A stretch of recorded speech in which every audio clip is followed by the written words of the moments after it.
YouTube. All right. And let's see. Okay, it looks like we are live. Well, hey, good evening, everybody. My name is Patrick Milliken from the Poison Pen Bookstore in Scottsdale, Arizona. And thanks for tuning in to another of our virtual events.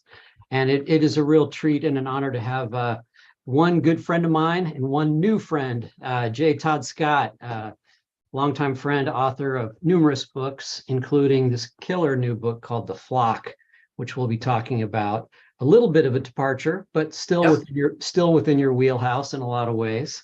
Really look forward to getting into this. And Philip Fracassi, who has written this absolutely killer new book, A Child Alone with Strangers, which, man, there's really something for everybody in this book, and we'll get into that. It's a fantastic mashup of different styles.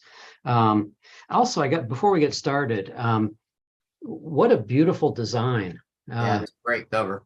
Yeah, really. Yeah, they did it. I think Claire Nogel, I think, is the design. I'm going by memory. I think it says in the back flap jacket, but yeah, so she designed it, and I thought they did a really nice job. Especially, I love the red spine, which was a surprise to me when I saw that. So I didn't see that until I saw the book. That's pretty cool. Yeah. And Philip has sent us some very cool book plates with the same design, which I've tucked in. So I'm flying solo here tonight, folks. But as always, if you have questions for Todd or Philip, go ahead and put them in the comments field, and I'll be happy to keep my eye on those as we go along. And if you'd like to order a copy, I will also put the link. I may have to do it after the program's over, but you know how to get in touch with us if you'd like copies of either book. The holidays are coming. Buy one, buy two. Yeah. And these are heartwarming Christmas gifts. These are, yeah. Yeah. Nothing says holiday cheer like those two books right there. Exactly. About a boy and his panda, right? Yeah, right. Well, let's just first let's kind of dive in. And I first met Todd when this book came out, The Far Empty, and here's one of the original copies, which had this awesome cover design. Right. And, that's up on the wall. You can't see. It's on my side over here. So right.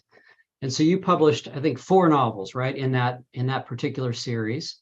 Published 3 in that series, and then Lost River was standalone. So it was Far Empty, Far Empty, High White Sun, This Side of Night's kind of the border trilogy.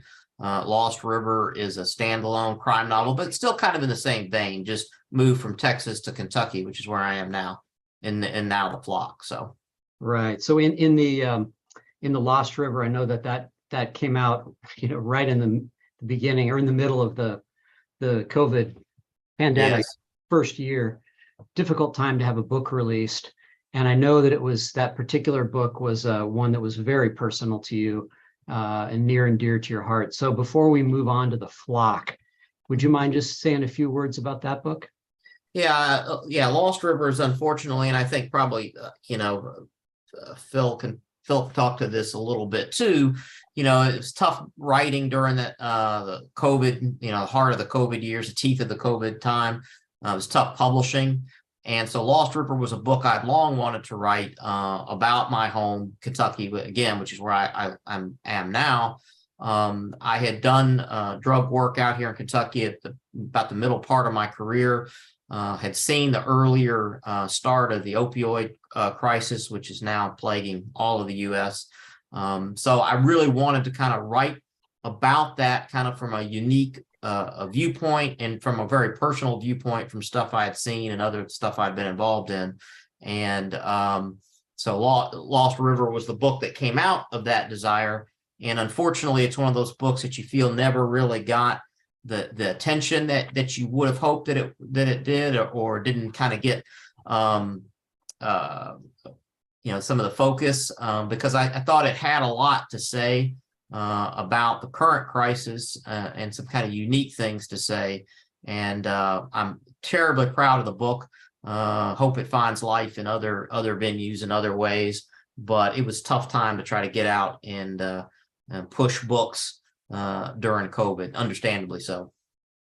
Well, it's interesting because, around the store, you've always been one of our favorites. And periodically we'd say, I wonder what Todd's up to. I haven't seen a new book announced yet. And then all of a sudden the book was released and I wasn't even aware of it until somebody pointed out this new book, The Flock. Right. Tell us a little bit about the kind of the background for this book. Was there a particular incident in your own work as a DEA agent that sort of inspired this, or where did this book come from? The Flock was, as you said earlier, kind of a departure from what I had done before. But I had long had an interest in kind of, I don't know, horror. But I mean, I think The Flock kind of touches some horror elements. People who've heard me talk before know that I actually got agented on a book that was much more in the wheelhouse of a Stephen King book or a Dean Koontz book, much more like what Philip is doing. But that book didn't sell. And as a result of that book not selling, I wrote The Far Empty. And of course, obviously, we're all excited with how that turned out. But I still had a kind of an interest in that kind of genre, the kind of horror-ish, thriller-ish genre. And I'd long wanted to write a book about a cult. And it just so happened that, you had COVID going on. This book was written, during that time. You're kind of locked up, cloistered at home. It's easy to think about conspiracies and all sorts of things, and maybe the end of the world. So that all kind of came together in an idea I had been kind of nurturing for a while. And again, the end result was The Flock. So, right now, Philip, tell us a little bit about the inspiration. We'll just kind of go back and forth if that's cool with you guys, and let you talk to each other, of course. But you've written a number of shorter pieces, novellas, and so forth, yet making the way to this much larger canvas, the sort of epic, as I said, canvas that kind of combines a lot of different elements of storytelling. I see a lot of classic noir riffs in here, along with some old school, the Dust Jacket mentioned Robert McCammon, and I was thinking about some of those books that I read a long time ago, Boy's Life and Going South and all those books. Talk about Child Alone with Strangers, the basic idea and how you came to write it. Yeah, well, I first want to say to Todd that I discovered Todd through Lost River, and then I went back and bought the Border books. So don't feel like nobody saw the book, because I saw the book. Oh, great, thank you. and then I went back and bought all your books in like nice hardcover edition. So I have them all downstairs. A Child Alone with Strangers. Yeah, so I was kind of cutting my teeth on short fiction. I haven't been doing this very long. I've only been writing genre fiction since about 2015, and I got agented kind of out of the gate. And after I only had a story collection come out, maybe a few other stories, and he said, "Look, you can keep writing short stories and express yourself in that format." Or you can write novels and have a career. And so I was like, all right, well, I will write a novel. And I now have that was my agent number one. I'm not now an agent number three. But yeah, so when I was thinking about what that first novel would be, and I'd written 3 novels prior that were not genre novels. Kind of the opposite, I guess, a little bit of what Todd was saying is I was writing more like literary kind of dark fiction, but not supernatural or horror, and they didn't really go anywhere. But so I was thinking about what I wanted my first genre novel to be, and I was kind of thinking that I wanted it to be sort of a kitchen sink book. I wanted to have all the cool stuff that I grew up with, reading Koontz and King and Barker and McCammon, and it's like I want to have I want to have a telepathic kid. I want to have a creature in the woods. I want to have an old scary house. And I kind of want it to be a big, fun, sprawling epic, like the kind of book you lose yourself in and you're staying up late to read, when you're a 14-year-old kid or whatever. And so I knew I wanted it to be a big book. I knew I knew it was a big story. I knew there was a lot of characters and, to track and to explore. And so that was kind of how it started. And I think I added so it's sort of, as you mentioned, it's a mashup. It's a bit of a police procedural in a way, where you follow the kidnapping and what the FBI is doing and the police are doing to find the child who's been abducted. And then it's half kind of a straight up horror novel. And it kind of goes back and forth a little bit until the last act where it all kind of comes together. So, Yeah, it just kind of grew organically. So when I think I started with the idea of the boy being kidnapped. I think I liked the idea of him having telepathic powers and screwing with the kidnappers. And then I think when I had the idea of um, a monster creature, kind of this unknown variable in the woods outside this house where they were keeping him, it all kind of came together like for me. So from that point on, it was really just a matter of just getting it down as fast as I could. And I've written I think 3 or 4 novels since that one. Really? Yeah, so I've got Child came out, and then I have in February I have a book called Gothic that's coming out from Yeah, you sent Cemetery me that. Dance. Yeah, Advanced exactly. copy. Yeah. Yep. And Earthling just put out this really pretty limited edition, but this is like long gone. They only made 250 and they sold out in like 20 minutes, unfortunately. But the Cemetery Dance will be trade. And then in July, I have a book called Boys in the Valley, which is coming out from Tor Nightfire in the United States and Orbit in the UK Commonwealth countries. So I have another book called Brothers, which I'm writing right now for June 2024 release from that same tandem of publishers, Orbit and Tor. So yeah, so lots going on, and they have a couple books that are being shopped. Wow, that I'm hoping to sell. Yeah, one's a sci-fi novel called Observe, and one's a thriller, kind of a straight thriller with a little bit of a lot of supernatural, a little bit of horror, called Blue Butterfly. So we're trying to sell those right now. And then I'm also kind of writing stories, and I'm writing a screenplay and other stuff like that. But yeah, very happy with the reception so far with Child Alone with Strangers.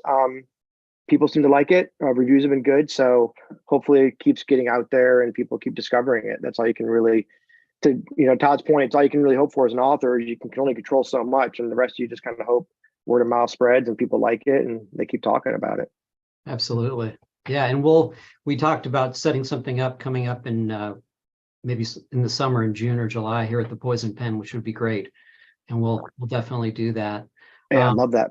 One of the things I wanted to ask you was that, like some of these epic, definitely Stephen King and some of the people, Straub and people you've suggested, there are a lot of deep themes going on in your book. It's there are all these different elements, but there are some heavy themes of pain and loss,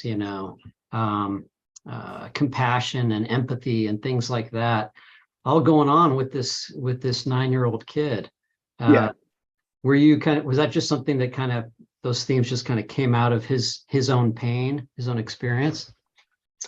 Well, I think, when I do supernatural, I do it for a reason. When I do horror, I do it for a reason. It's to serve the story and to serve the characters. I try not to have it something that's outside of the story. And if that makes sense, I want it to feel very integrated. I want it to feel very real, I guess would be the best way to put it. Very grounded. So like that, like you're describing the character. So the point being is the characters are very important to me. And I want the characters to be very real. I want them to have very real feelings that readers would connect with easily, real emotions. I was speaking to someone about this book on a podcast, and they were saying how complex the villains were, and how they were like reading, and they're like, I wasn't really sure how to feel about anybody, with maybe 1 or 2 exceptions, because the villains all had these backstories that kind of humanized them, and Henry, the 9-year-old boy, is so complex, and he has, he goes through a lot of different things, and so I think and he does some things that are maybe questionable too. So it's, I try and make all my characters and all my stories and books very real. It's very important to me that they're very grounded in reality, and that all the horror and supernatural stuff serves the characters versus the characters serving the supernatural and the horror. So I guess I always am thinking about writing my characters in that way. I guess to your point, thematically, just making sure that they're very real and that they have real emotions, and that readers can empathize with them. Because I think once the readers empathize with your characters, then it makes the horror that much more horrible, and it makes when the danger enters, I think the readers are more interested and they really want to know what happens next. Right. So I always try and spend a lot of time building up my characters, whether they're villains or heroes or protagonists or antagonists or whatever the case is. And that's why I think that the Stephen King, comparisons are valid and good, right? I mean, because the best Stephen King novels are really grounded in these fantastic characters, and so, if you think about The Stand and you think about Dead Zone and you think about Carrie, I mean, even the villains are three-dimensional and have this texture and reality to them. And they're horror novels, but to me, always only in the loosest sense of the term. I mean, The Dead Zone's a horror novel because horrible things happen, but, there's not really ghosts or demons or vampires or things like that. And I think A Child Alone is treads a lot closer to that territory. You've got this broadcast, broad net of really, really interesting characters, in this really, really unusual, difficult situation, and kind of how they interact and bounce off of each other, how they react to the horrible situations around them is what the horror of it is. But at heart, it's about really interesting, sometimes empathetic, sometimes sympathetic, sometimes really, really unlikable characters doing things. And that's why it's interesting, Patrick, because I think both books are kind of similar. They both involve a child who's been kidnapped, a child who may have unique abilities. They both involve kind of police procedurals. So people who would otherwise maybe say, well, I don't really want to, touch a horror book. I mean, these are horror adjacent, right? I mean, they have horrible things, but there's definitely mystery and thriller aspects and these kind of police procedural aspects. So the books are kind of two sides of the same coin in many respects, or at least kind of, walking on the same path of what they're trying to do. Right. Well, it's they touch upon, universal fears, and primal fears that we all have in some ways. And I was interested in thinking about, one of the Dust Jacket copy mentioned Laird Barron, who I really like a lot, and who's been here to the store several times. Great writer, great guy. And also John Connolly a little bit, the Irish writer. They tap into this forest mythology or folklore. And I'm thinking, is that maybe like a Teutonic sort of mythology, and how do the monsters of the forest differ from the monsters of the desert, say, or different elements? Can you speak to that at all, Philip? Yeah, the monster is interesting because I really gave it a lot of thought, and I wanted her to be we shouldn't have spoilers, by the way. So I'm gonna try and do it in a very non-spoiler way. I think it's okay. I think the creature in the woods is I think it's in like the jacket copy, so I think we're okay. But I wanted her very a kind of a combination of myth and reality. And so her features are based in, we'll say, biology.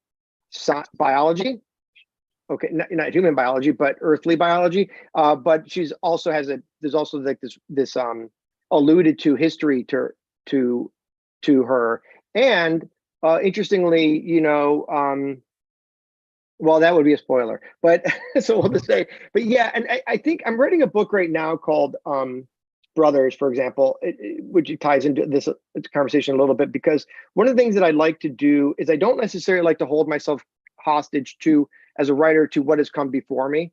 And my attitude about coming up with creatures or coming up with otherworldly or inhuman entities is that, I don't feel like I'm beholden to other writers or other stories. I don't feel like it has to fit into a category. Is it a witch? Is it a zombie? Is it a vampire? In my mind, I can have, my creatures can be whatever I want them to be.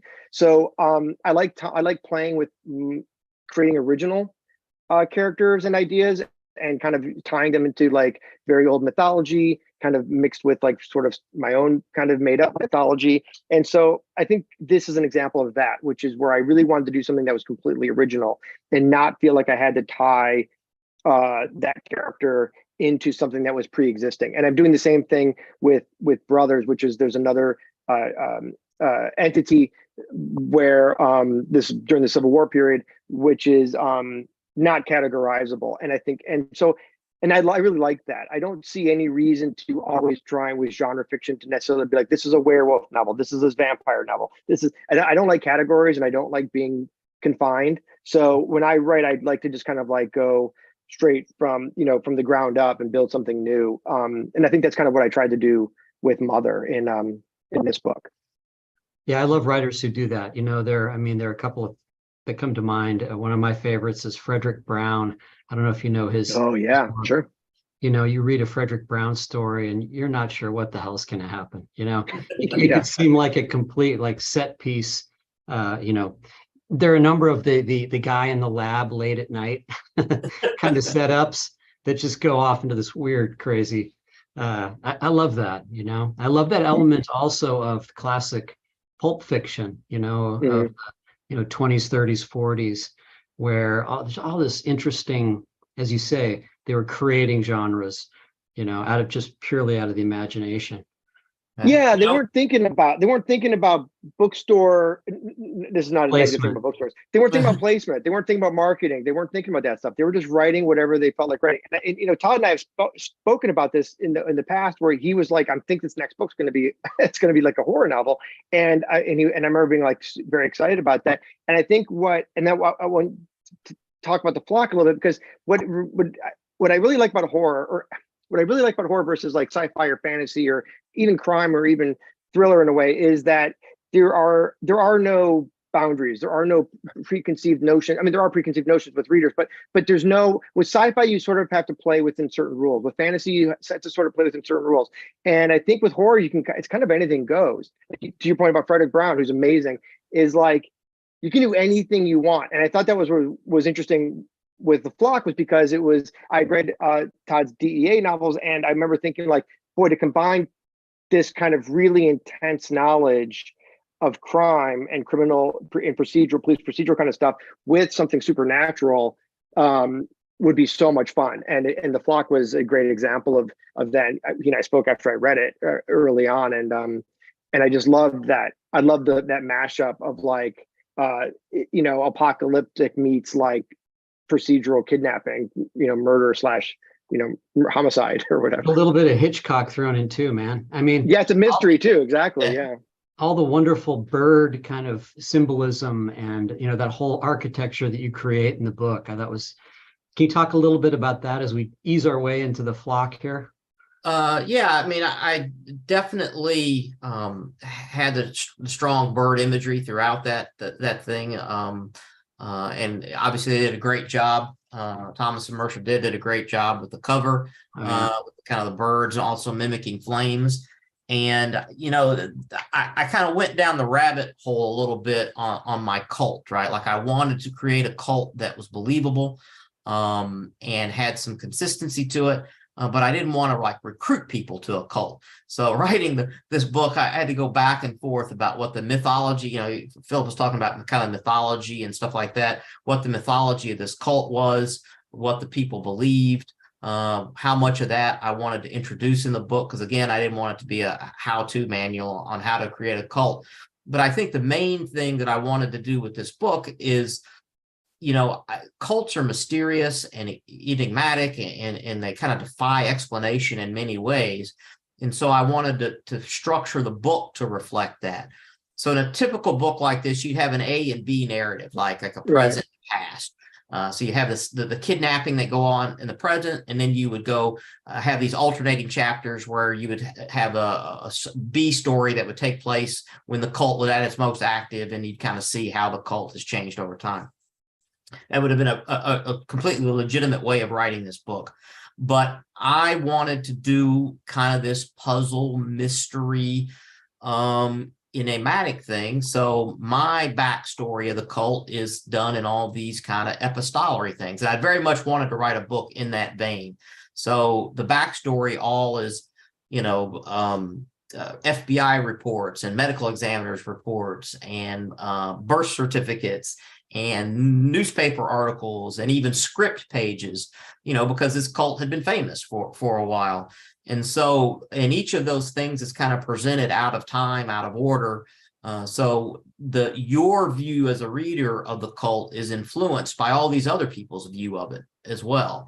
And just like we can't explain necessarily why people are drawn to cults or how they operate, as a reader, it's very difficult for you to kind of get a sense of exactly the reality that this cult was operating in. It's real slippery, right? I mean, who's telling the truth? Who really believes what they say they believe, and what really happened 10 years ago, and what's happening now with the main characters. So that was the fun of writing this book, not just writing about a cult, but structuring the book the way I did, which I honestly won't do again because it's kind of a pain in the ass to do.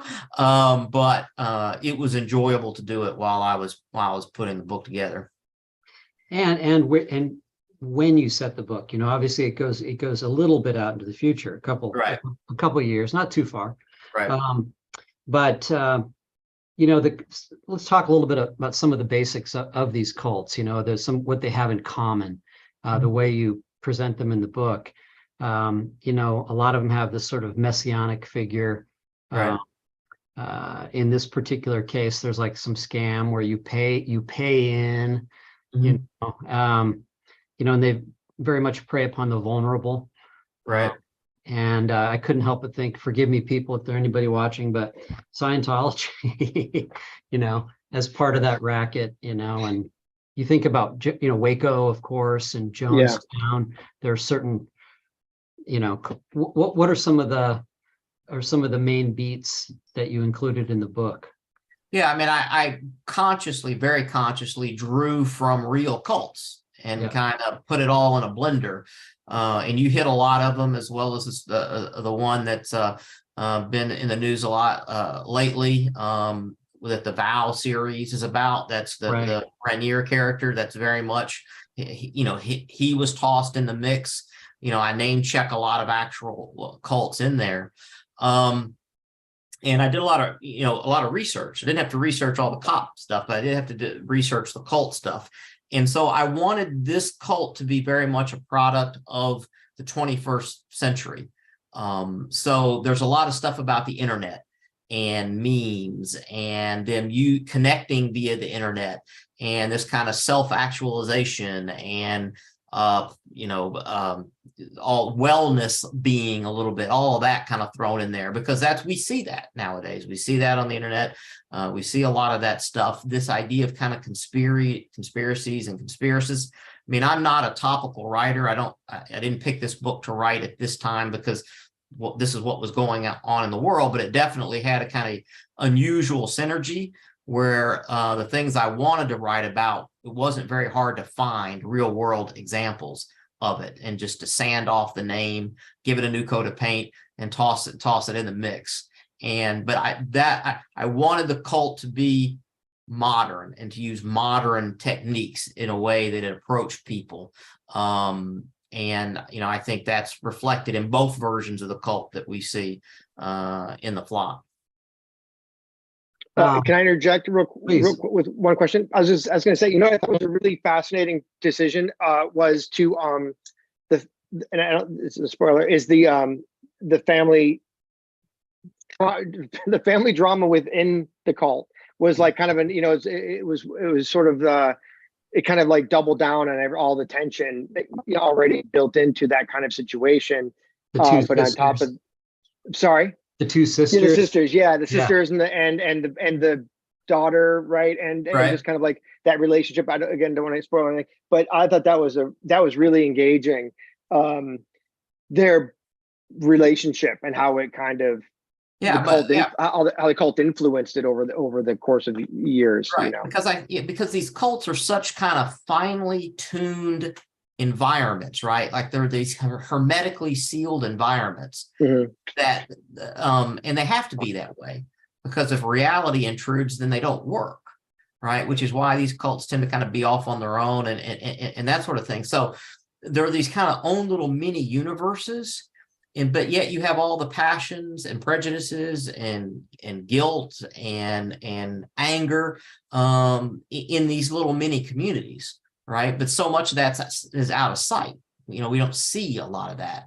So I just tried to imagine what it would be like to have some really, really difficult family dynamics also driving this cult. And again, kind of underline who really believes what. Does anyone really believe this stuff? Yeah. Right. You know, but and how the mythology of the cult was a kind of ever evolving in a way. Yeah, ever evolving, Yeah. right? As Yeah. other people were brought into it, as people put their own kind of opinions on it, and Which I wanted is how real religion is. right. And so I wanted readers to do that too, right? As they caught each clue, as they read about each new character, you know, as they saw how people changed over time, then their opinions of the cult would change over time too. But it's a difficult way to write a book. It's polarizing, I think. You know, you're talking about the reception of A Child Alone, which has been universally great. Everyone I've talked to who's read it has loved it. You know, The Flock has been people who like what I did with the epistolary stuff really like it. People who don't really don't, right? And you know that going into it when you structure a book this way, that it may not work for everyone. But I thought the upside was worth it, because I just thought it was a really interesting way to tell a story that's really not new. I mean, you know, it's a story about a cult. There's a lot of cult stories. There have been a lot of cult stories lately, but I thought the engine that I used to drive this car was a little bit different. Now, do most cults, would it be accurate to say, have that doomsday sort of vibe to them? You know, it's like there is this this day of reckoning coming, and only the chosen few will survive, kind of thing. I think most cults ultimately kind of, vanishing point there, right?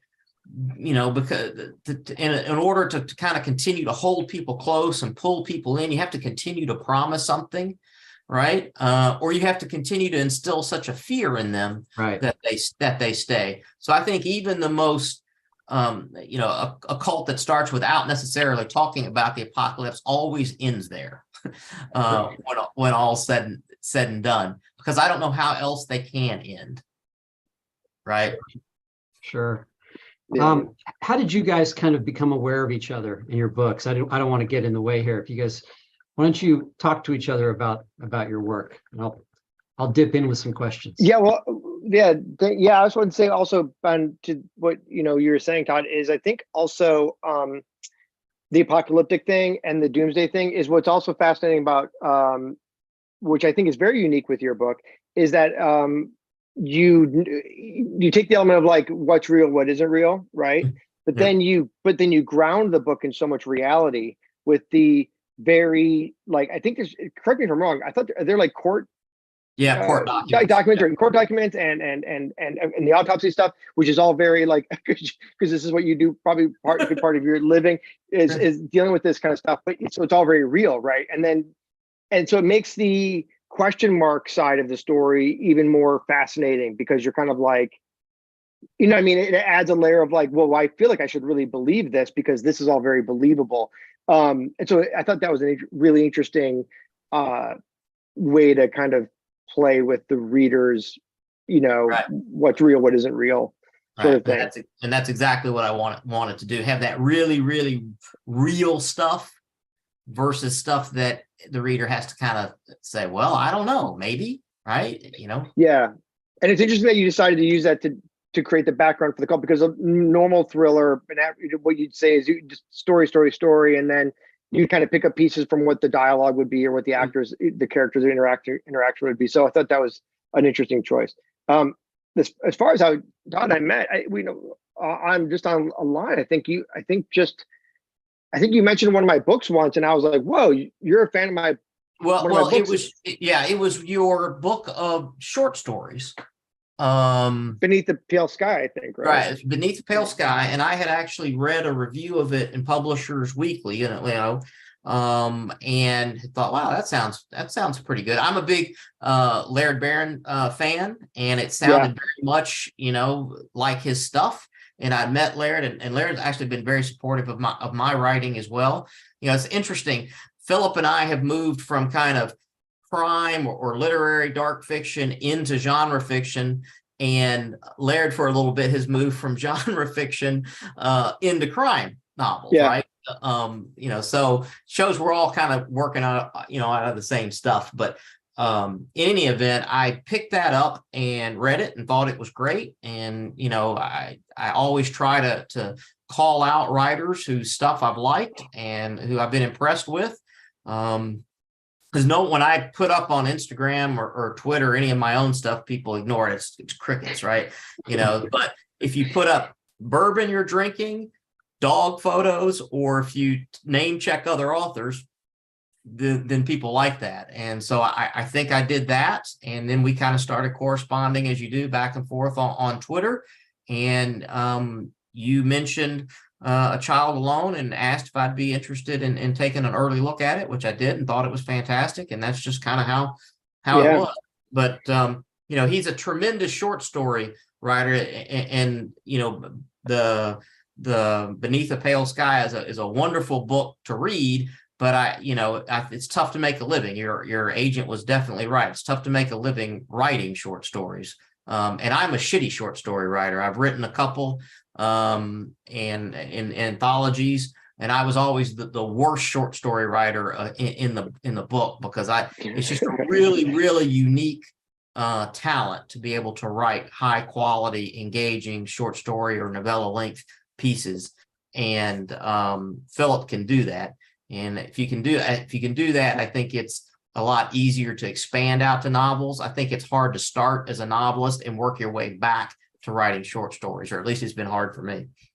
Interesting. Yeah. It was funny when Todd commented on my book, I immediately replied with a photo of my of my J. Todd Scott first edition hardcover collection of every book he's ever put out. So which is a big thrill for me. It's one of the things about Twitter, you know, for all the negatives about it, I've met so many friends and writers and through that, you know, through social media. So I never say anything bad about it. I mean, obviously there's problems with that stuff, but boy, it's such a great way to reach out to people you would never, ever be able to interact with. Well, and for me, you know, and I can't speak for Philip, but for me, I don't have a literary community. I mean, I have a full day job that has nothing to do with books.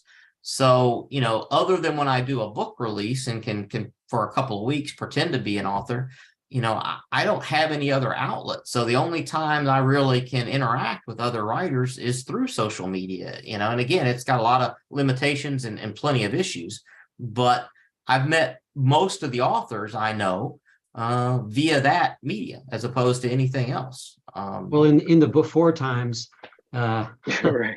we had some great events here at the store where we did with Willie Lawton and, you know. Oh yeah, no, and Joy.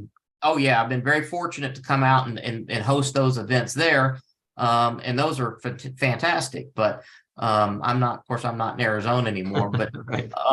You know, but that's how Phil and I met, in mutual admiration and both writing, I think, books that we found very, very interesting. And it's always great when another writer that you admire likes what you're doing. And, you know, I was surprised that he was really interested in my stuff, because it was quite a bit different than what at the time, the short stories I was reading.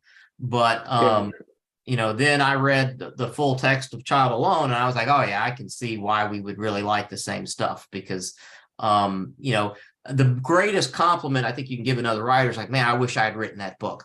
And, you know, I got about midway through A Child Alone, and I turned to my wife and said, damn, I really wish I'd written this book.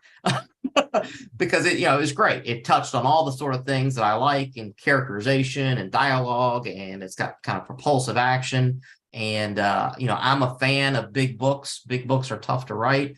You know, all my earlier Big Ben series books are big, long books. I like working on that canvas, and A Child Alone is like that. So it touched on everything. And I was like, damn, I really wish I had written this book. So actually, wait. I'm sorry, Patrick, go ahead. No, I was just going to ask you both that question about the large canvas. And what are some of the challenges of writing, going from the shorter form into the longer form, you know, keeping the intensity going? Can you talk to that a little bit? You know, it's interesting because, you know, like I said, I've written, I think, 4 books since I wrote Child, and I wrote 3 novels before Child, and none of them are the length of Charles Alone with Strangers. So I really served the story. And when it's actually sort of interesting because when I wrote, when I was first writing Charles, when I was with agent number one, uh, he kept trying to make me write something different. He wanted me to write a very short crime novel, and he kept trying to fit Child into this different shape. And I was, and normally I'm really not that resistant to that kind of thing. I'm not, I'm not like the painter that gets upset if the lighting is wrong on the canvas or whatever. But I was kind of like, no, I have a very clear vision of what this book is, and that's not it. And he was like, well, you're hurting yourself by writing a novel this long because you're a first-time novelist and nobody's going to want to buy a 175,000 word novel and or 600-page novel in human terms. And I was like, but that's just, it is what it is. And when my current agent, who's been with me for 3 years, when we were actually shopping it, we actually had an offer from a publisher who wanted to publish it, but they would have asked me to cut 50,000 words. And I said no. That was not an easy decision for me. I'd never been offered a publishing deal, so for a novel. And so but I just knew very clearly in my head what this book was and the story I wanted to tell and the way I had to tell the story. But it's not but I haven't, the other novels Boys in the Valley, Gothic, Observe, Blue Butterfly, those were all in the 80 to 90,000 word count, because that's what the story called for. So to answer your question about the short story versus novel, I approach them completely differently.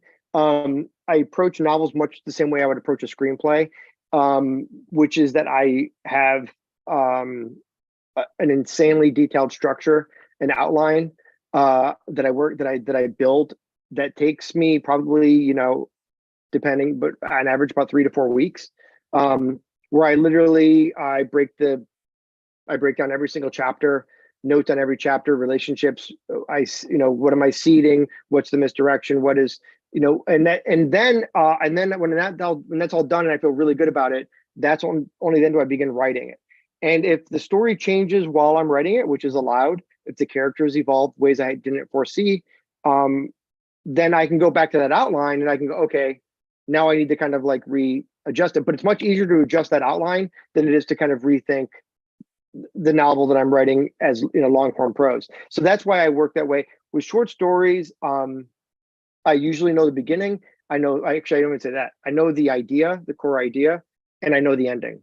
And then I kind of write basically just from that. I don't do any sort of structure work or outlining or anything like that with short work. So it's two very different approaches. And as Todd can speak to, also we've both done screenwriting. Screenwriting is a very technical format. There are a lot of rules. You can't stray too far from those rules.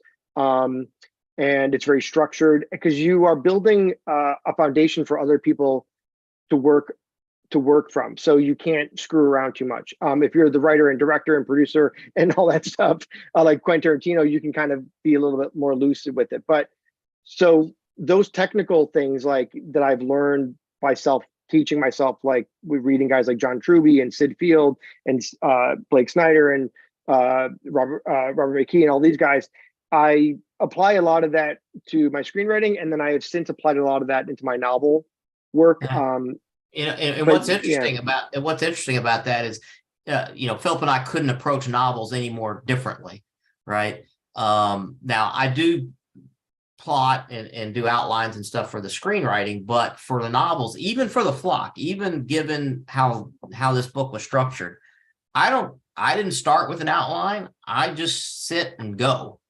And none of my novels have I outlined. I just start really page one, sentence one, word one, and go. And I don't know that that's the most efficient way to do it. I mean, I have a very good sense of the characters by the time I sit down. I mean, I know the characters. I always know the beginning. generally know the ending and have no idea how I'm going to get between those two. So, The Flock was a high wire act. I mean, I'm creating all of that chronology and all of those individual pieces just every morning when I sit down. Like I've not plotted it out, not thought it out. I know what I want to do. I'm like, yeah, I really think it'd be cool to write some screenplays for a movie that was never filmed for a cult that didn't exist. And I just right. Start writing some screenplay pages. Yeah. So I have to do a lot of revising, and I write myself down into some holes at times, but I have never pre-plotted or outlined a book at all. So, well, what I've discovered is that my way of doing things is actually not the norm. I think a lot of writers do exactly what you're describing. Is they just Stephen King is a great example of somebody who just writes from the hip. So it's interesting. I think I would just be too terrified to do it that way. I don't think I had the self-confidence to write a book that way. I think is what it comes down to. The thing is, I didn't have the sense to do it any other way. Like when I started writing late in life, yeah. I just said, I didn't really know how writers wrote books. I just started writing. So, I didn't have any fear, right? Because I didn't know any better. Yeah. And then you just kind of get in the habit of doing it that way. You're like, well, all right, it works. So let's just kind of keep going. And I have a system where I kind of, outline as I go. As I'm writing a book, I'll keep some note cards and, kind of, because there's some math when writing even writing a novel, kind of. So I build the outline out as I go, so that way when I'm done, when I have to revise the book, I have an outline that I've built, so I can kind of start moving pieces around. But that initial draft, it's just me kind of shotgunning words onto the page and hoping it makes sense by the time I'm done. It occurs to me that we haven't really. Let's talk a little bit about, we talked about the cult and so forth. Let's talk a little bit about the structure of the book. It begins, if I'm not mistaken, 10 years after the dissolution of the cult. Mm-hmm. Can you talk a little bit about just the basic setup of the novel? Yeah, there actually is a plot and not just a cult how-to book. So it takes place 10 years after the kind of fiery demise of the original version of the cult, which is called the Ark of Lazarus. And it involves a surviving cult member. She was a young girl at the time, or teenage-ish girl at the time. She since changed her name and identity and tried to kind of move on with her life, and also with a young daughter. They're actually the only two survivors of this this cult. Well, when the cult actually kind of went up in flames, they're two of the last survivors. And the start of the book is our main character, Sibylla or Billy. She's living kind of a nondescript life in Colorado. Again, she's had multiple identities because this cult was somewhat infamous. And she's just trying to kind of get on with her life while still dealing with the trauma and the stress and the beliefs that she was grown up with. She spends a lot of time still watching for all the signs that she kind of, was raised with. And if you look hard enough, you can almost always find them. But, her family's attacked, her husband is killed. This all happens in the very early part of the book. And her daughter is taken. And the main thrust of the book is Billy's attempt to recover her daughter, who appears to have been taken by kind of a reinvigorated version of the Ark of Lazarus. Some believers who've connected on the internet and have decided that her daughter holds the key to the future of the cult and maybe the world. So that's kind of the actual crime novel, the police procedural, as Billy strikes out to recover her daughter. She's basically running from a crime because her husband's dead and everyone thinks she's done it. And then it's the rest of the book is kind of this chase scene as she's chasing her daughter and cops and agents are chasing her. And then we have to go back down to New Mexico where it all started. Yeah, it's all dovetailing toward the ruins of the compound where Billy and her daughter were at one point. Right. And then, I mean, of course, the really scary part that is what you're talking about, this new Lazarus cult. And, you're able to comment on, cults, how they operate today in this sort of, I hate to say it, but like post-truth Right. internet era, which, all kinds of batshit crazy stuff out there online. And there's a very fertile ground for reinvigorated cults. Right. Yeah. And so, yeah, she's up against a lot of people who kind of taken the original ideas of the cult and run with it dramatically. And then it's all takes place against a backdrop of some kind of dramatic events. Birds are falling from the sky. There's massive wildfires out west. Two massive storms are coming down onto the East Coast, hurricanes. So if you're the sort of person, planes are disappearing and other things, if you're the sort of person who believes that the end of the world is coming, there are plenty of signs right at the time the book is taking place, which would indicate that maybe it is. Right. Now, before I go into some questions here from the audience, I just wanted to double back a little bit and ask you, Philip, about just a little bit more about Henry, because he's such an interesting character. And, he has this this accident that we learn about at the very beginning of the book. And I'm trying to be careful not to do spoilers, but he wakes up from a coma to find that he has lots of new skills, which can be in some ways a blessing and a curse, depending upon how you look at it. Can you talk a little bit about that, or? Yeah, I mean, I think right. So he goes through a very traumatic event, the poor kid. And I think what I wanted to get across in that opening section was I really wanted the reader to feel the confusion that Henry was feeling when it came to like, well, wait a minute, what's happening? Like, what's happening? Not just like, oh, cool, I can do this now. It's like, it's very traumatic for him. It's not, it's not a happy thing. It's not a gift, and it's not cool. So I think I really wanted to get across that the pain of what he was going through, the feeling of loss, and then also this new dynamic, which was creating so much confusion for him and so much additional trauma for him to process. And I think I actually say in the book, and this is kind of a point I like to make, is, kids are so resilient, and kids are so fascinatingly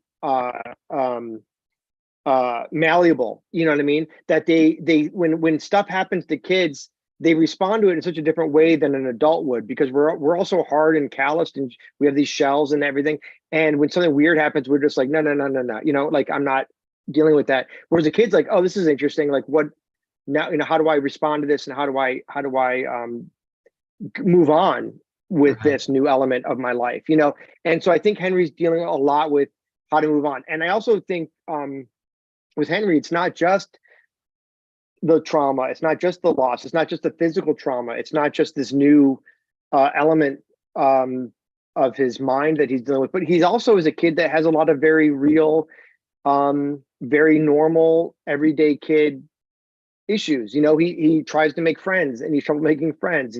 He's not good at video games, he's not good at sports, he likes to read, he's very smart, so he's not a big kid, he's not athletic. So there's all these like things that he's dealing with, and it's a lot for him. And what I love about Henry, and what I love about writing kids, frankly, is because I think a lot of times when you write a kid as a character, they're very 2D. They're very like, this is how I perceive a child to be. And for me, I approach it in a way that I really feel like I have so much respect for kids. I raised a kid, so maybe I'm biased or whatever, but I have so much respect for kids in the sense that they're resilient.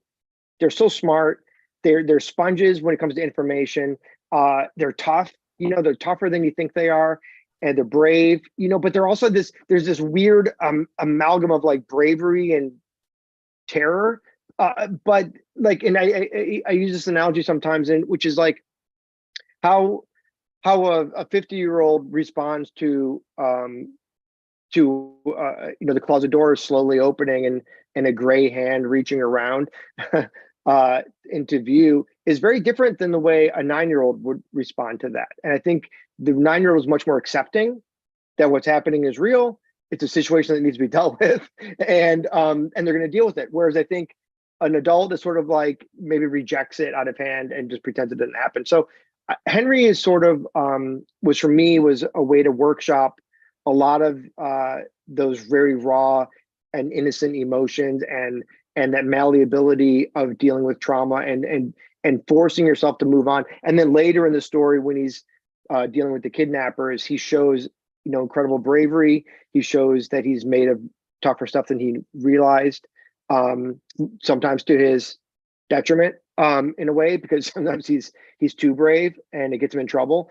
But so that was sort of a lot of fun to really dive into Henry and create this really fleshed out character both internally and externally. And yeah, and I think sorry, but I think when you write crime novels particularly, you tend to write a lot of damaged, jaded characters, right?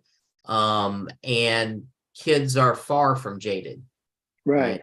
And so it's a chance to write kind of a Pandora's box, right? With a kid, you're going to open and you're going to release a whole bunch of stuff, right? And I think that's the fascinating part of writing younger characters, that they're, even when they're hurt, they're not necessarily always damaged the way some of our adult characters in books are, right? Or at least there's still the chance that they're going to overcome their damage, and they're definitely not jaded and cynical. And nowadays crime novel, I think that's almost the default mode for most crime novels is jaded and cynical.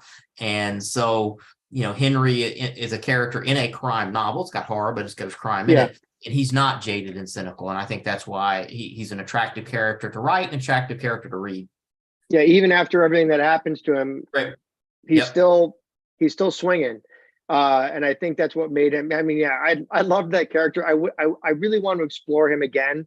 I want to do kind of a follow-up book at some point where it's sort of 20 years later. 20 years later, yeah. Yeah, and I want to have him as an adult.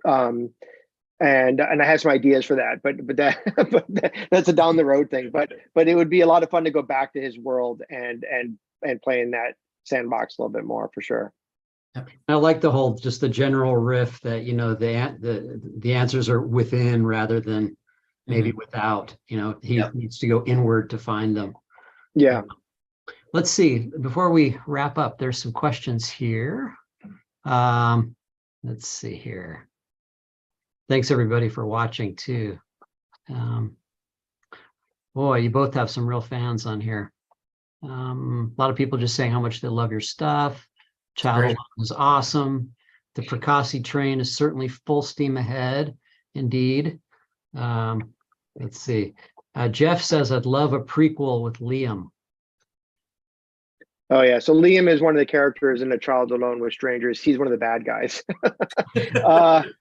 There's a little bit of a prequel in the book where you get to know how he got to where he is when you first meet him. Yeah, I don't know. Prequel would be interesting. I do want to do a prequel of well, if I were to write a sequel with Henry later, I would like to get more into the creature's background and where she came from and that whole world. I have some ideas there too, but Liam, I think, is wrapped. Now, was Jim Cady, was that a slight nod to Cape Fear, John D. McDonald's character? No. Wasn't it Jim Cady? Was it Jim? I have no idea. Was it Max Cady? Oh, was it Max? Yeah, you're right. Excuse me, Max Cady. So sorry. No, coincidence that Cady sounds like a cool villain name. My God. Great. No, originally, and Todd will appreciate this. No, originally, he was Jim Barron, and it was an homage to my friend Laird Barron. But then I realized that it might be too on the nose, because people know that Laird and I are friends, and I was like, maybe it'd be too distracting, so I changed it to Cady. Let's see. Emily Ann says, I wonder if a collaboration between Philip and Todd is out of the question. I think the outcome would be awesome. That would be interesting. Yeah, we could be, was it Straub and King, right? You know, Yeah. Yeah. so Never. he would come with this tremendous outline, and I would come with a bunch of random pages. We'd somehow try to make that work. You know, Right.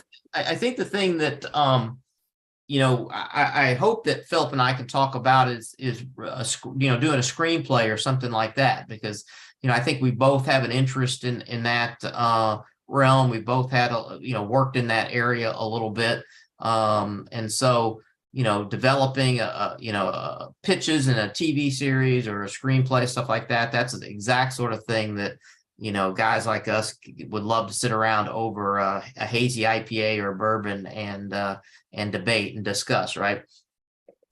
Yeah, I'm can just say right now publicly, I'm totally on board with that idea. That'd be so much fun. I mean, what's funny about Todd is that sometimes when I'm messaging or emailing, I'm feeling bad because I'm like, this guy's like actually trying to like make the world a better place right now by like stopping criminals and things like that. And I'm like asking him questions about my Nick horror book or whatever. I feel kind of silly, but yeah, maybe after he's retired from saving the world, I would love to do a collaboration. That screenplay would be a lot of fun. I think we could. Yeah, I'm on board. That's cool. There's a good question here from Mitch. I should have asked this too. How did you, Philip, come up with Henry's ability to see colors and not just read minds? Let's see. And how did you decide which colors represented what emotions or feelings? I loved this take on telepathy. Yeah, it's a really good question. You know, the colors thing was sort of something that just came to me when I was writing. So that was pretty spontaneous. Yeah, it is a thing. It is a thing. And I did research it a little bit. I think I wanted him, I think with Henry, I didn't want his abilities to be, for lack of a better word, I didn't want them to be cliche. I didn't want them to be well tread. I wanted them to be something new. And I also, so I think the colors were a way for me to sort of like express to the reader how Henry is experiencing thoughts and emotions. It's not just like, he's not just reading minds. He's not just, you know, knowing the future. He's not, it's not just that black and white. And I have some interesting scenes with Henry and like a child psychologist where he's being forced to kind of guess these Zener cards and things like that. And one of the points I make during those scenes, and this is not a spoiler, I don't think, is that it's not so much Henry's ability to see what can't be seen. It's Henry's ability to see through the eyes of somebody else. And so that was kind of a play on what Henry's abilities really are. And the colors thing was just sort of a way for me to kind of like creatively express how because he doesn't just read thoughts, he reads emotions, right? Too. So it's like he sees bright reds and dark purples, and he, you know, and it's like hate and his rage and all these kind of things. So I think the colors, as far as choices was concerned, was pretty much just like, I think it was pretty obvious as far as like using the palette, you know, of what you would think of like a brown or a purple or a red or a yellow or a blue would the way it makes you feel is pretty much kind of how I played it across the board. I think, you know, they weren't too specific as to, they were more just kind of like how you would generally accept red is angry, blue is peaceful, you know, green is peaceful, that kind of thing. But I did like playing with that a lot. And that was to Todd's graphic, the idea behind the cover, which I gave to Skyhorse, which was like, I had this idea of like Henry being this like, I just really, this sort of like this bright colored child. And that was what the designer came up with. Yeah, which I love. I mean, he's kind of like a prism in many ways, right? The emotions of others flow through him, and they kind of broke out into their respective senses or feelings. Yeah, and it gets him in trouble because he opens his mouth a couple times and talks about what he's feeling from other people, and people don't like to be read that way, right? So yeah, there's some interesting, and there's some interesting things I could play with in the book to that kind of accelerated or escalated, maybe a better word to use, sort of the responses to his to his to his captors, to him, both good and bad. Right. Let's see here. Well, let's go ahead and wrap it up. It looks like let me see if I have any more questions here. Jason says the colors spoke directly to me because my son described numbers as colors when he was young. It was wild. Yep. Yeah, that's cool. Yeah, synesthesia. There's a lot to that.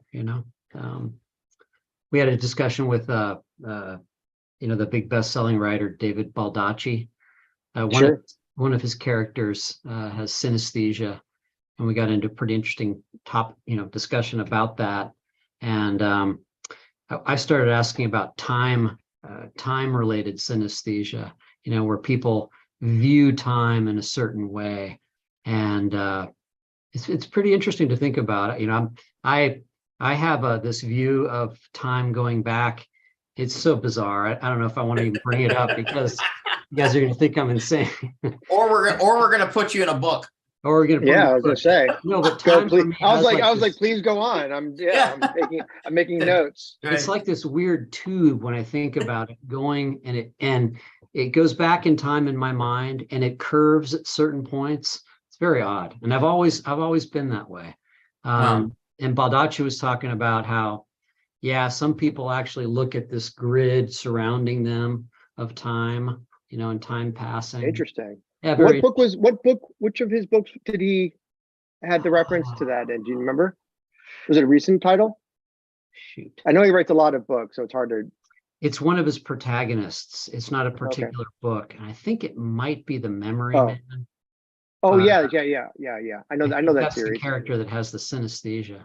I haven't read it yet, but I think I downloaded it when I was doing research. I think it came up in my research. Patrick, you would love my book Observe, which is all about time travel, and it's a thriller, time travel thriller, but it's very much based in hard science. And I actually had the opportunity. One of the cool things about doing what we do is I get to speak to people who are experts in certain areas. And when I was writing Child Alone with Strangers, I got to speak often with a CIA agent who gave me a lot of insights into how things would work in the 90s, which is when the book takes place, given what Henry was dealing with and the response teams and all that kind of stuff. So that was really fun. But when I was writing Observe, I got to speak to a NASA scientist, physicist, who specifically deals in physics and time physics, and he's the guy who did. So whenever you see a movie and you see a spaceship traveling through space and the solar sails open, right? And that's how the ship is like juiced or whatever. He's like the guy. He's like the sales guy.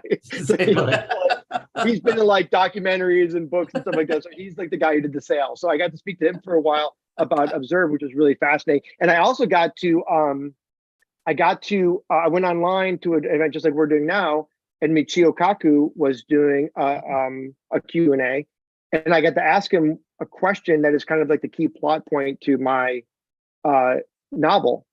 And I said, hey, would this work? Because I'd based a lot of my information on Kip Thorne and Michio Kaku as far as what I've read as a layman. But I got to ask him, like, if this happened and this happened and this happened, would it actually work? And he responded live that it would. So it was a wonderful moment for me. It was very validating. But yeah, it's it's so fun to talk to people who are, Todd is a professional, and when what he does, and it's so neat to be able to talk to people who do some of the stuff for a living and work it into your fiction. That's one of my favorite things about doing. I don't have the resources somebody like Stephen King has, where he can go, spend a week with, whoever he wants to spend a week with and learn stuff, or have researchers and stuff like that. But I do enjoy learning about different things like the Civil War, or about time travel, or about physics, or about crime, and how police procedurals work and stuff like that. It's such a cool part of what we do. Yes, definitely. So you Philip, you just mentioned you have like four books either in the can or in the works, right? Something like that. I think it's what's four. coming out next. So in February, Gothic is coming out from Right. Cemetery Dance.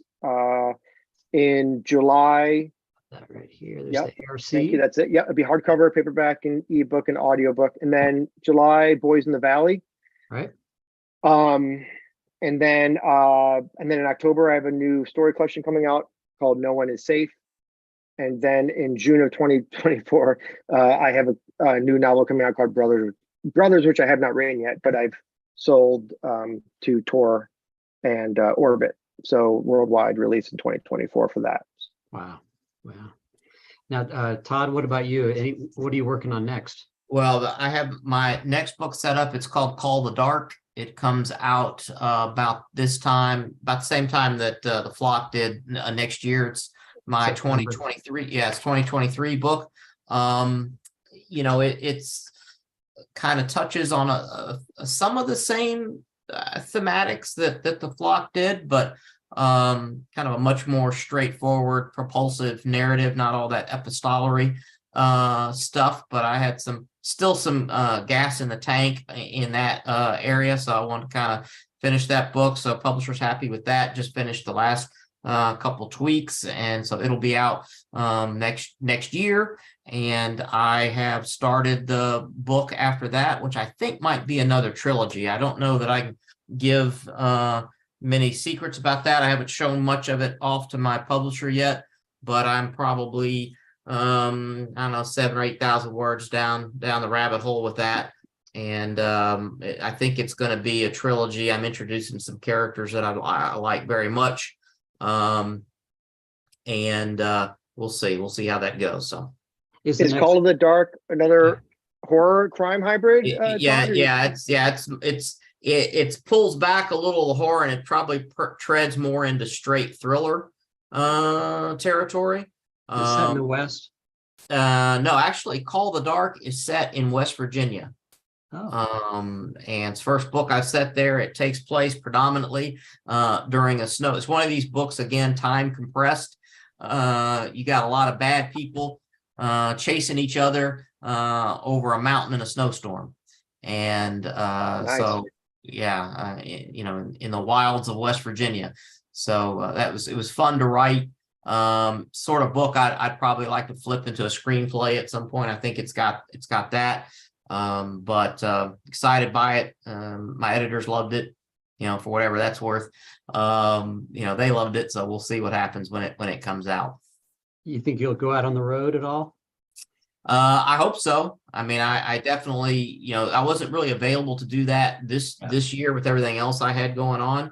Right. But I think publishers are more eager to get us out and about now. I'm eager to travel. And I'm long overdue for a visit out west. There's no doubt about that. So be great to see you again.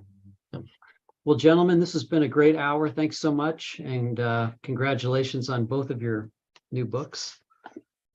There we go. Yep, I got it.